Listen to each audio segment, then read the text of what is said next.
The good old ready at hand definition is that philosophy is the love of wisdom.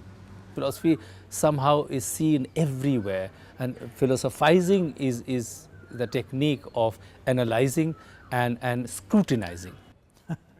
Well, I guess philosophy is about ideas.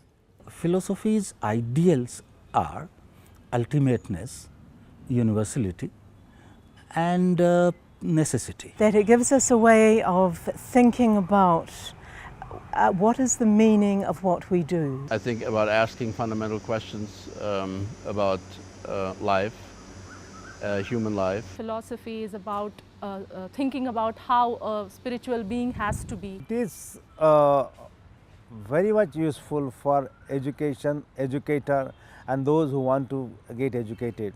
Philosophy means to me a systematic, disciplined way of thinking. At its heart is really just learning to think for yourself. You know, people often criticize philosophy by saying that philosophy is bullshit. And I actually agree with them. So I'll say yes, philosophy is bullshit in the sense that it is the kind of fertilizer that is necessary for the rest of the academy to grow and grow well. This is a question which I was asked in a class some 10 years ago in a philosophy class by a student. So why do we do philosophy? And I said, I don't think you can achieve anything by doing philosophy. If you were to look for an instant result, you are thirsty, you pick up a glass and pour a water and drink it, you have solved that problem. Philosophy would begin perhaps rather tortuous to think, why is it that we needed water and where it come from, and what do I do to analyze what it is, that is to preserve it. So it opens up. In a way, you could also in a very general sense say that philosophy somehow is seen everywhere, and philosophizing is the technique of analyzing and scrutinizing.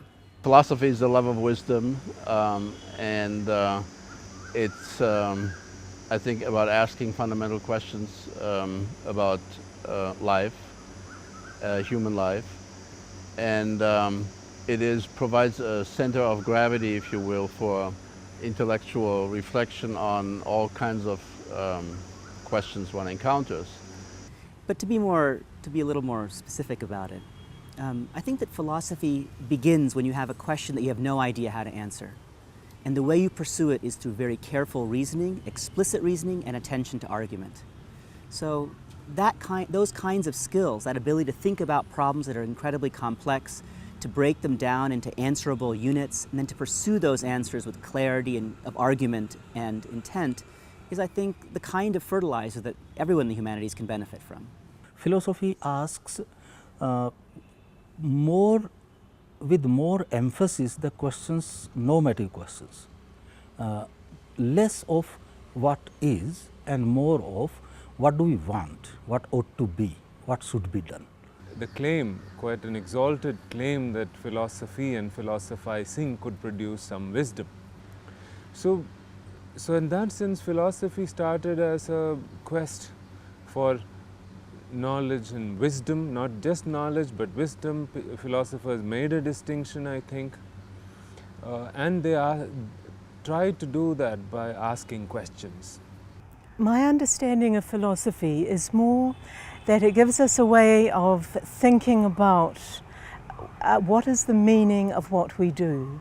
And when it comes to education, we need to think about what is the purpose of education, what knowledge do we teach at school, who authorises what we teach, why should some children have access to some knowledge while other children don't have the same access.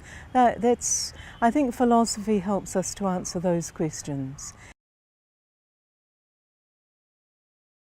I guess it helps you reflect on your own life as well, on the values you hold, why you hold them, are they good values? And I guess that then helps you to reflect on the community that you live in.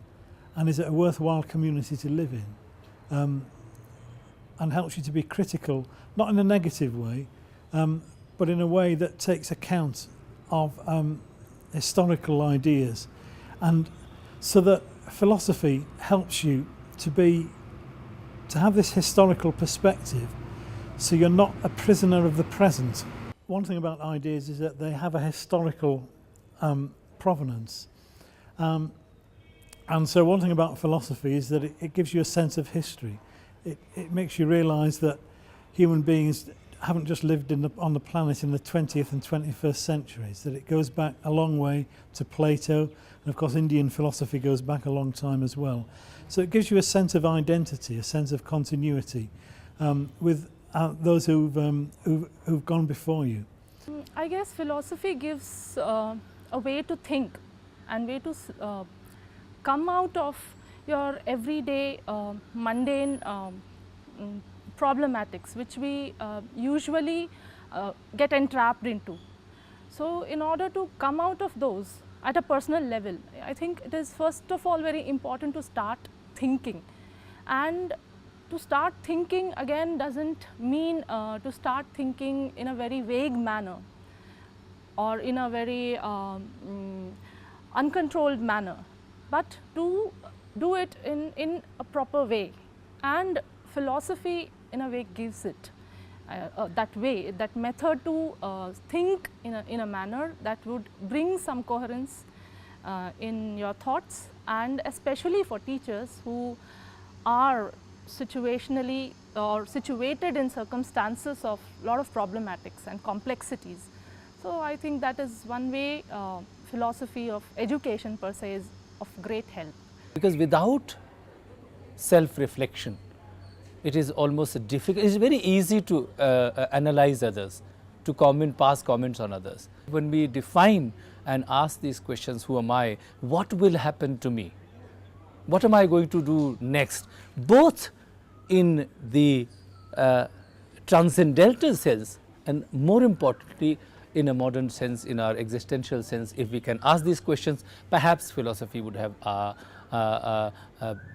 made things fruitful. As I said, how do you confront seemingly intractable problems? How do you break it down into answerable units? How do you use reason and argument in a way that's publicly demonstrable and publicly shareable and publicly accountable to actually pursue your question? People have a misunderstanding of philosophy as a entirely abstract, otherworldly discipline. But in truth, philosophy is quite useful in everyday life, in that at the heart of philosophy is a certain skill set. I would describe it as the skill set of being able to comprehend and understand arguments.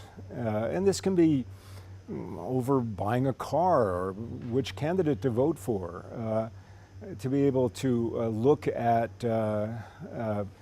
various attempts to get you to do one thing or another, or to buy something or other, and be able to think critically about that and make up your own mind. I think philosophy has gotten a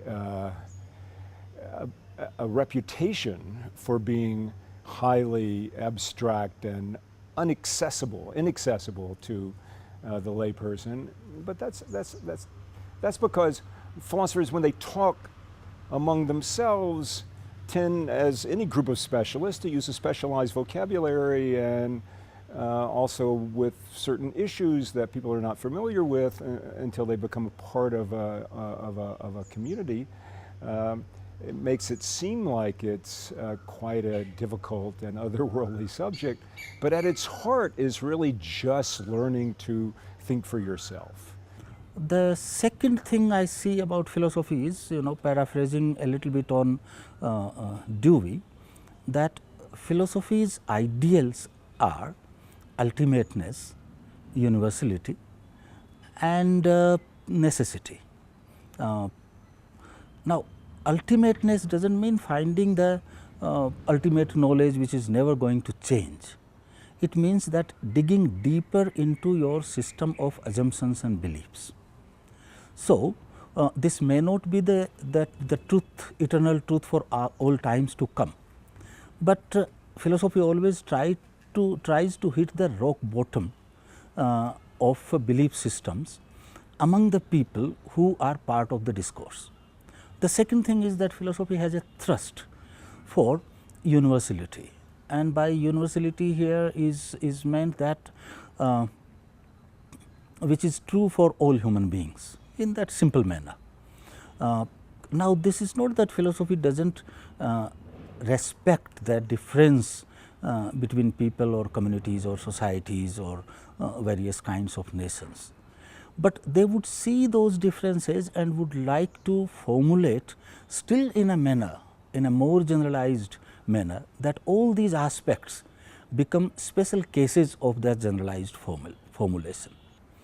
The third thing philosophy has an ideal is it would like to see which part of our knowledge or belief system is logically necessary. So, it asks necessary, there is a difference between necessity and universality. Universality is among all human beings, necessity is in all possible logical worlds. I think that that we must make a distinction between philosophy of education and educational thought. Formal educational thought, in some ways you could say that the very famous stories and writings about education in all traditions. You have of course, one of the most famous is in the Greek tradition, Plato and Aristotle, and in the Indian tradition there are various different attempts to set up certain forms of how to educate. So one way to understand philosophy of education is not to say that it is a branch of philosophy, but a branch of the exploration of education where certain philosophically important questions are asked by educators about the process of education itself.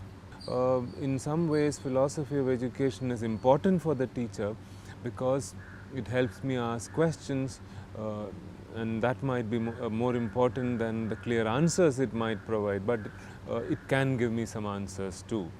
In education, I think we need philosophy of education in order to balance the fragmentation of the educational sciences. The whole of education, which in the end is about one child improving their life, is fragmented into many different clusters, and people don't talk to each other. So they also don't think of education as a whole, they think of their particular subfield. Philosophy of education provides a counterbalance to that fragmentation because it encourages us to always come back to the main questions. What is education for? How can we improve it? How does it fit in with our overall societal goals? Teachers need a reason to keep on doing what they do, and having an interest in ideas helps you to motivate yourself. So that's the first thing why philosophy might help. The second thing is that I think it helps you to reflect on your own classroom practice. There are two issues. One is what knowledge should we teach in school, and the second one is how should we teach it. And the teacher is obviously the person who is concerned with both. The teacher must make decisions about what knowledge is to be taught, and the teacher must decide how to teach that knowledge so that all children have access to it. So philosophy encourages teachers to think about what they're doing. There's a real danger that a teacher takes a textbook and says, the textbook has the knowledge, I'll simply teach from the textbook, without any concern about what knowledge is in the textbook. Is it important knowledge? How should it be taught? How to arrange the knowledge? Should it be arranged from the simplest to the most complex knowledge? Now the teacher needs to know what the knowledge is in order to be able to put it, to arrange it into an order that children can understand. In education, it has been shown, as many of the speakers in this conference have alleged, that students, when they begin to think for themselves and become inquirers as opposed to just consumers of information, they really begin to learn. And so philosophy, in a way, is really at the heart of teaching in both the Indian tradition and in the Western. Now, what philosophy does in education or its legitimacy, that might depend on several things. Many of the philosophers of education claim that it's not possible to do education without having some philosophical assumptions about human being, the kind of life one wants or good life, and the kind of society we want to create, and relationship of knowledge with that society, etc. It's impossible to do education without asking these questions.